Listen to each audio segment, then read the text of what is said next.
Salve, salve galera! Bem-vindo a mais uma pós-graduação do Centro Universitário Montes Belos. Com vocês, professor Tiago Junqueira, vamos estar nesse momento e nas próximas aulas aí falando de temas importantes para a nossa pós-graduação.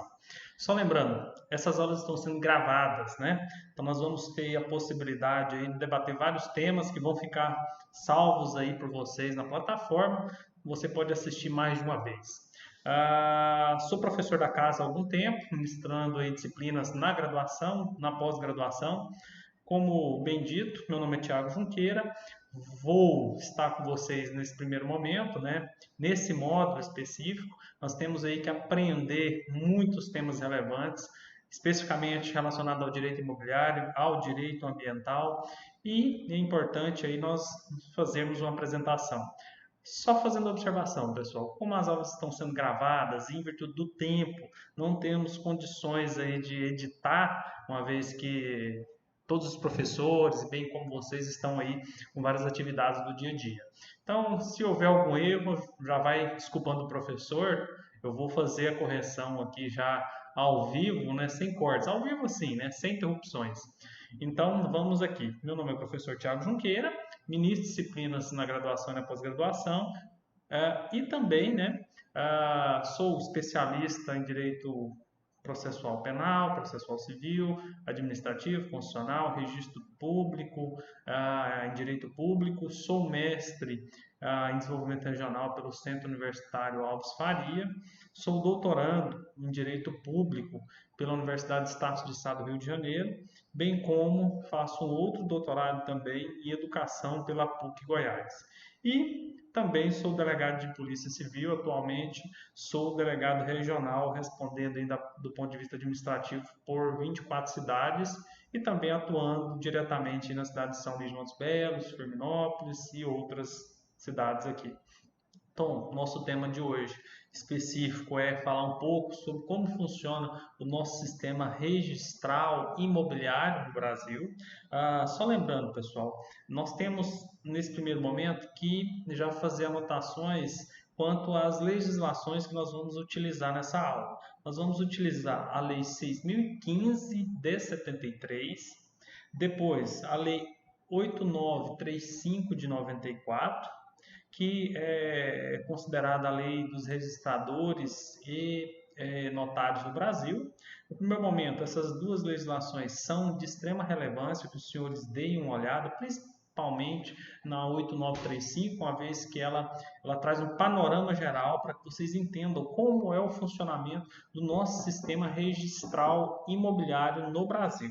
Só uma observação, pessoal. Quando eu falo essa atribuição dos cartórios extrajudiciais ou dos serviços registrais notariais no Brasil, nós temos que lembrar qual é a finalidade desse serviço. A finalidade dessas serventias registrais notariais é garantir a segurança jurídica. Então, primeira observação, os senhores têm que ter em mente que o cartório, como é popularmente conhecido, os serviços extrajudiciais, como nós vamos falar a partir de agora, eles têm essa função de garantir uma pacificação social, uma vez que eles garantem que o proprietário que tem o seu imóvel registrado, ele realmente tem todas as faculdades ali previstas quando ele é realmente proprietário daquele imóvel, né? Então ele vai poder dispor, vender, reaver aquela propriedade dele, tanto rural quanto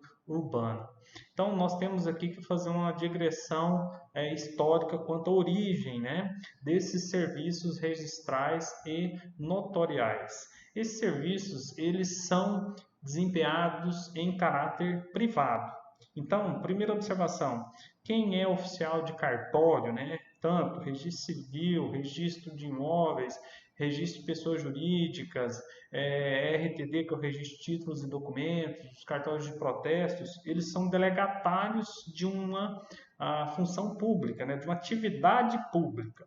Então, na classificação de direito administrativo, essas pessoas são particulares em colaboração. Nós temos aqui inicialmente que falar então que quem desempenha essas atividades, né, essas atividades são desempenhadas em caráter privado. Elas recebem uma delegação desse serviço do poder público através de concurso público. Então, desde 1988, desde a atual Carta Magna, a Constituição Federal de 1988, há uma determinação que sejam realizados concursos, então, para essas atividades. Eu já convido você que ainda não sabe qual concurso você vai fazer depois de formado, ou já quem muitos de vocês já estão formados, né? Fica com a dica. O melhor concurso que existe hoje em termos remuneratórios, tá? Nós temos aqui serventias que estão vagas, eu cito o exemplo do estado de Goiás, nós temos aí cerca de 300 serventias que vão para o concurso. Quais são as exigências para que você seja candidato nesse concurso? É necessário aquele pedágio de 3 anos? Não, não é necessário. Basta apenas que você seja bacharel em Direito ou que você tenha 10 anos de atividades desempenhadas em cartórios ou serventias extrajudiciais, como nós vamos denominar agora. Então, pessoal, excelente concurso, remuneração. Não existe limite de ganho. Então, não esbarra no teto constitucional, aí, no teto do Supremo Tribunal Federal. Então, por isso, é uma atividade bastante interessante, principalmente para quem quer algar valores aí consideráveis.